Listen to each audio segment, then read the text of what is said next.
Now recognize Representative Scholten from the great state of Michigan for her 5 minutes. Thank you so much, Mr. Chair. It is a great state. Go Blue this week. And we...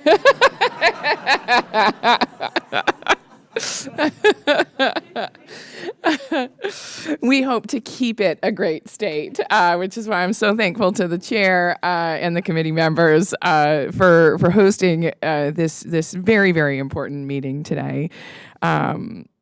Crime and violence against small businesses defy the core tenets of economic freedom and empowerment our country and our economy is built on.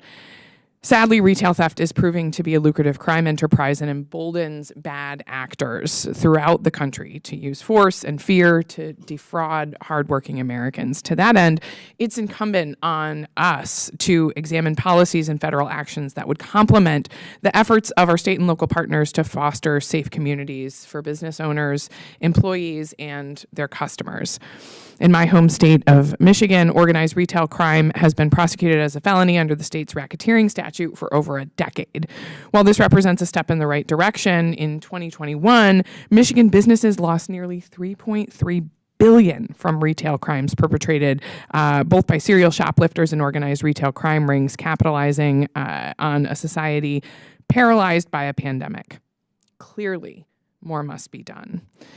My first question is for you, Dr. Roman. In your testimony, you attribute the radical changes in crime and violence over the last 4 years to the pandemic. In addition to strengthening our national criminal justice data infrastructure, what strategies are law enforcement using to deter theft and violence in the first place and equip authorities with the necessary resources to arrest those who liquidate the stolen goods? What are some of those efforts that this committee should be aware of?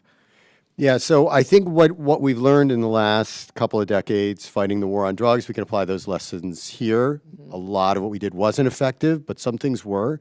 Focusing at the top of the food chain of these organized criminal enterprises is by far the most effective strategy, and that's both on supplying the thieves who go into the store and on fencing the merchandise that comes out. And we don't focus very much on that. If you look at the FBI statistics on receipt of stolen property as a category that people are being charged with, nobody is. So there's very little focus on that side of the ledger, and much more could be done to interrupt organized criminal enterprises on both sides, both catching, doing the sort of task force approach that you talked about to identify the leadership, and then working to prevent the merchandise from being resold or taken somewhere else.